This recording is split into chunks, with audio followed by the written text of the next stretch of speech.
First things first, Thomas. How are you? I'm good, thank you.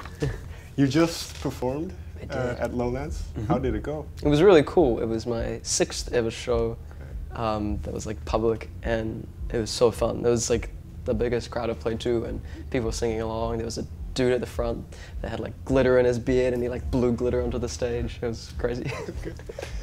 What does it do to you then? You said this is your 6th show, and you're in on a festival, playing a festival in Europe. What does that tell you? It's crazy. Europe is a long way from home. It like took 30 hours to get here on the plane, but I'd never like been to mainland Europe before coming to play shows. So yeah, it's beautiful here. It's amazing for me that I get to come here and I get to like bring like 3 great people from New Zealand and then my manager, and it's so cool that I get to like that a whole team of people is here exploring this beautiful continent. I think it's awesome. Okay, so before we talk about the music, I'd like to go back a little bit. You started playing piano at, I believe it was age 5. What started you? Well, my older brother had started taking keyboard lessons, and you know, when you're like 5 years old, your older brother's like the coolest person, right. And he's still really cool. Alex, you're really cool. But yeah, so I just started. My parents were quite insistent on us all learning an instrument. But yeah, it was cool for me to start learning piano because it's paid off and it's been really helpful. Do you know why your parents liked you to play music? Are they big music lovers? My parents were like big music lovers when they were younger. Then they had like fussy kids who wouldn't let them play music in the house. But I think the skill of being able to play a musical instrument is always that one thing that people are like, oh, I wish I could do that if they didn't learn it as a child. So I think they just wanted to equip us like that. And did you like it initially? I loved it initially. And then as time got on, I realized that it's quite like creatively limiting playing classical piano because you are given sheet music with everything that you're meant to do. You know, you need to like, it needs to be a certain tempo. It needs to be played with a certain feeling. It needs to get quiet in this moment and then loud in this moment. And there's no room for like creativity. And it's beautiful when you can play this piece of music, but for me, I just wanted to make stuff. At what age was this then? I would just like muck around on the piano as a kid for as long as I can remember, but songwriting came much later, like at the end of high school. Okay, and well, I suppose you've had that classical side to your music, but I suppose you also listen to different other musical influences. So what kind of got you to where the direction where you're headed yourself? I'm not sure. I think my parents never brought us up listening to like pop music or like even old music that they liked when they were growing up. So all the music that I listen to is stuff that I've found or my friends have shown me. And I think because I started discovering music myself at around the age of like 16, so I was getting all this new information in, and it was really, really interesting for me. And I think that probably drove the desire to create music myself. Yeah. Can you name me a few, something you liked? I mean, Michael Jackson was really, really cool for me growing up. Just like everything about like the dancing and his like vocals were incredible even from when he was like 10 years old. So yeah, Michael Jackson was a big one. I know, and a lot of the music I listen to is recent. Like I love Shura and FKA Twigs and stuff. And you say you started writing your own songs at the end of high school. Did you write them with the intent? This might sound weird, but did you write them with the intent to sing them? Yeah, I did. I think singing was something that throughout like high school, like people told me I was good at. At one point, I actually thought my parents were paying people to tell me I was good at singing because I don't know. But yeah, I think that I did write the songs with the intention of singing them. I kind of would sing them as I wrote them. But I do know like a bunch of people who like start writing music and then they're like, oh, well, no one's around to sing it, so I'll sing it. And then they go on to become like big like singers, and that's so weird to me, but it's really interesting. What was your own opinion about your voice at that point? Oh, hearing it recorded is awful. Like when you first hear your voice recorded, you're like, that's not me. Like who like re-recorded that? But I think the more I learned to the more I recorded music, I think the more I got comfortable with it and learned how to kind of use it properly. Mm-hmm. What was the first song then that you wrote that you were proud of? Oh.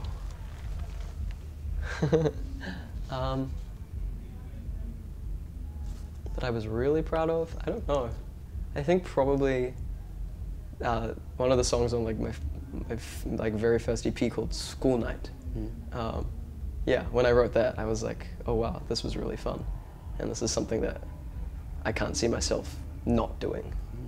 And well, I read this on the internet, and you never know if it's true. But then you wanted to go into music, but your parents set you an ultimatum, right? Yeah, yeah. Well, my parents are like super supportive, but they don't want me like chasing some unobtainable dream for my whole life. And they wanted me to have some like direction. So they're like, okay, we'll give you a year, and if you don't have these certain things checked off a list, then you are going to university, and you can pick what you want to study, but you're going to university so you can get a job, so you're not like bumming around being a musician forever. Have you picked, or did you pick something that you wanted to study if this wouldn't work out? Yeah, I'm really interested in urban planning. Okay. It's like designing like towns, and I just find like, yeah, it's all about patterns. It's interesting. Okay, well, luckily you're here, so. Yeah, no, I mean, I'm so glad I'm doing this. This is so much cooler. But so, yeah, when it came to, you say this is only your 6th show, so does that put a lot of pressure on you? Not really. Almost it's like a security blanket against pressure, because it's like, something goes wrong, it's my 6th show. No, but it's been really cool. We rehearsed a lot, and I think I feel quite safe going into these shows, because I know that we've put in the hours to make it right. And in terms of the music, then your latest, if I'm correct, your latest EP is Backbone. Yeah. What are you? What are your intentions with these EPs? Are you working towards an album already? Yeah, I'm working towards an album. I think each EP was kind of just me figuring out what I was going to be making, what kind of music I was going to be making, because obviously I didn't start writing until like the end of high school, and I put my first EP out like straight after high school.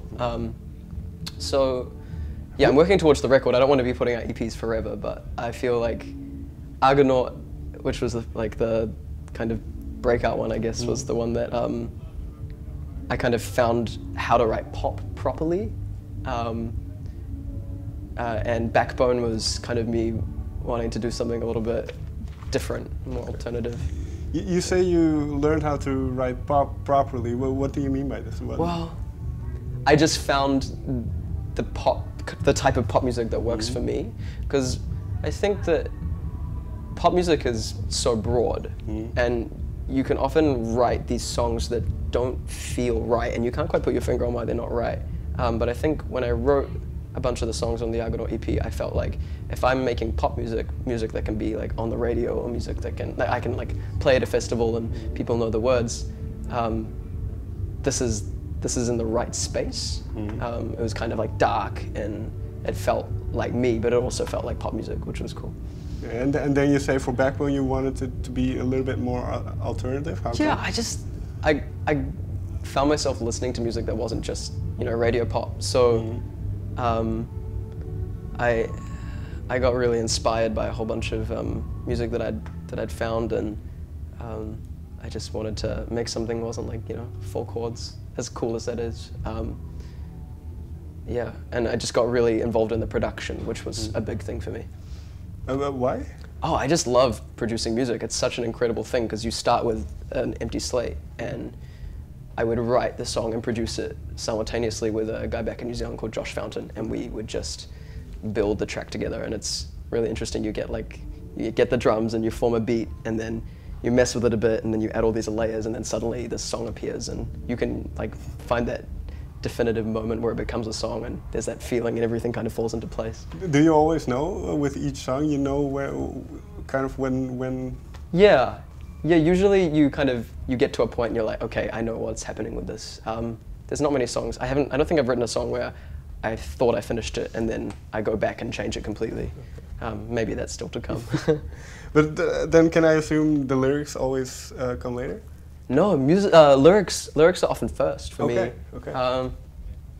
I find the lyrics can be that thing that I don't know what I'm saying here. Lyrics to me are super important because you can write anything, and if it has a catchy enough melody, people will sing along. And I feel like the lyrics really add substance to it and make it mean something more than just a catchy tune. Right. And that's important to me.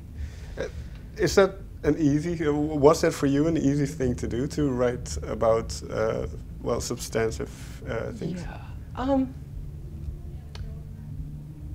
I don't think, you kind of have to toe the line between what is substantial and then what is relatable. Because you can write a song that has all the depth and meaning in the world, but it might only have depth and meaning to you, and that's not something I want to write as a musician, because pop music is so powerful at making people feel something, and it reaches such a large audience that I don't want to waste it on writing songs that only I understand. Right. I think that's silly.